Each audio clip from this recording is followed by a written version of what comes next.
Bom dia, alunos do nono ano do Levindo. Aqui quem fala é o professor Acílio de História.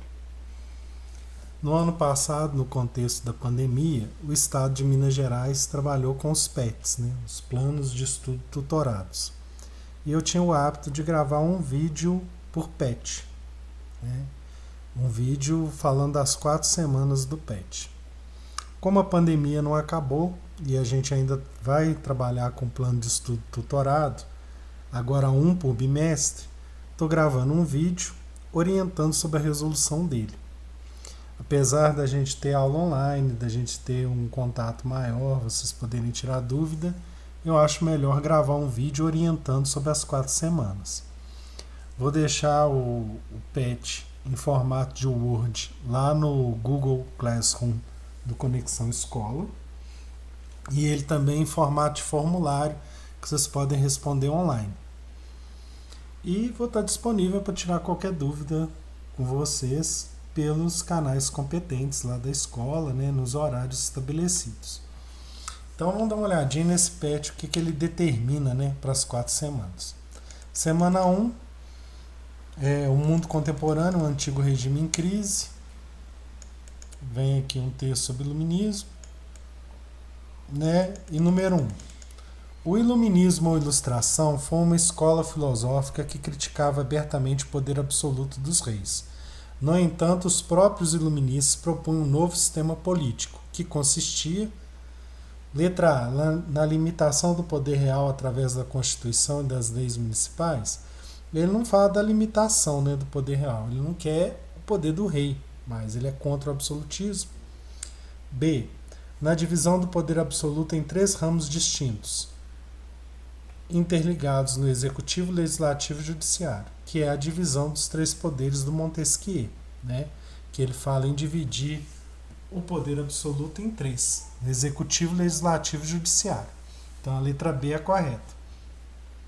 Letra C, na criação de uma assembleia de notáveis, cuja função seria fiscalizar o poder do rei, evitando abusos, não. D, no fim da figura do monarca substituído por uma democracia direta eleita por sufrágio universal, também não.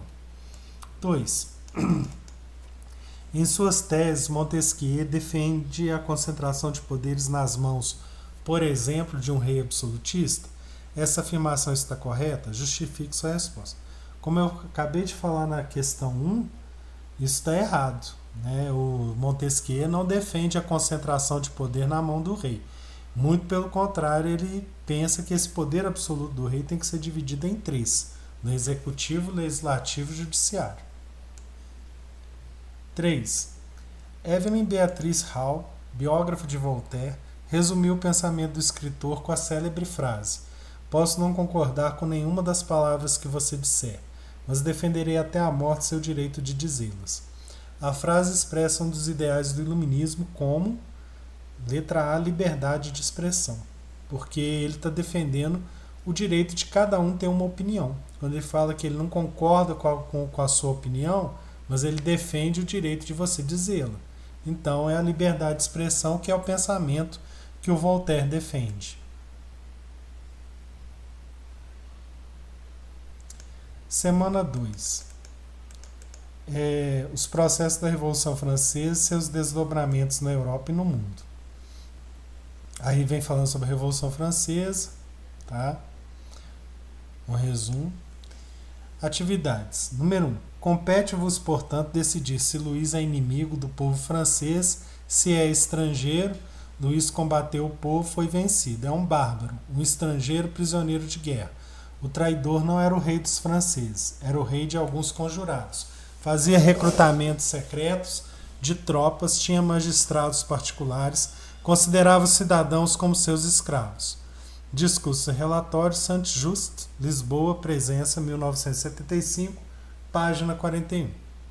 O discurso de Saint-Just, com seu tom acusatório, remete às relações entre a população e o rei Luís XVI, durante o processo revolucionário que teve como consequência: letra A, o julgamento de Luís XVI. B, o juramento da Constituição pelo rei. C, a queda da Bastilha. D, a tomada do poder por Napoleão Bonaparte. Acho que fica claro que aqui está num tom acusatório, né, que ele mesmo fala. Então, acusatório é no tom do julgamento, né, do Luís XVI, que ocorreu depois da traição dele, né, que ele estava apoiando os países estrangeiros invadirem a França para ele retomar o poder dele. Então, letra A que é a correta. 2.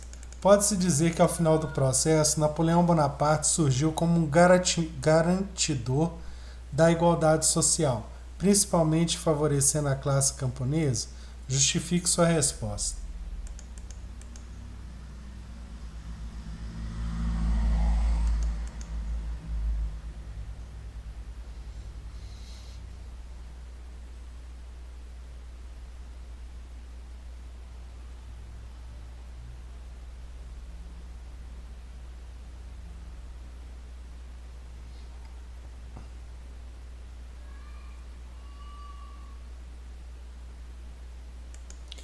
Eu acho que é essa.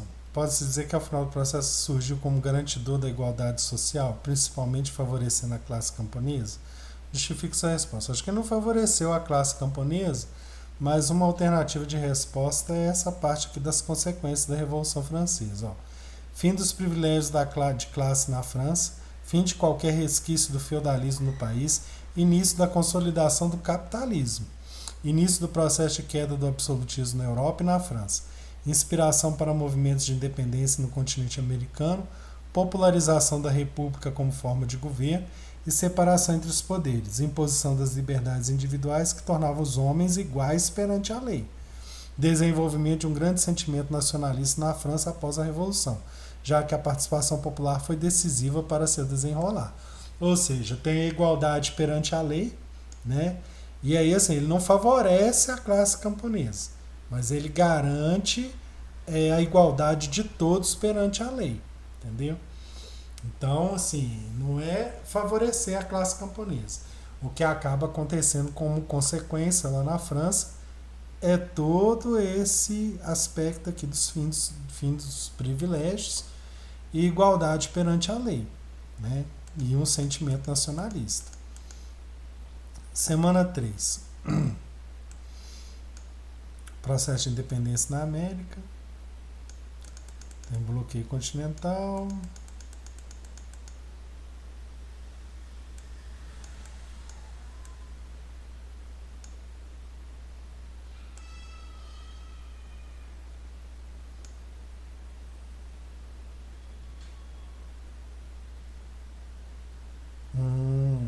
Ó. Número 1. Durante os processos de independência da América Espanhola, dois grupos se destacaram como principais protagonistas e adversários durante os confrontos. Cite os dois protagonistas e suas principais características. Aí no texto aqui, ó, vem falando aqui, ó, as colônias espanholas resistiram à ocupação francesa. Com o apoio da Inglaterra e da elite crioula, crioulas são descendentes de espanhóis nascidos na América. Em várias cidades passou-se a defender a ideia de ruptura definitiva com a metrópole. Isso contrariava os interesses dos chapetones, espanhóis que viviam na América representando os interesses da coroa espanhola.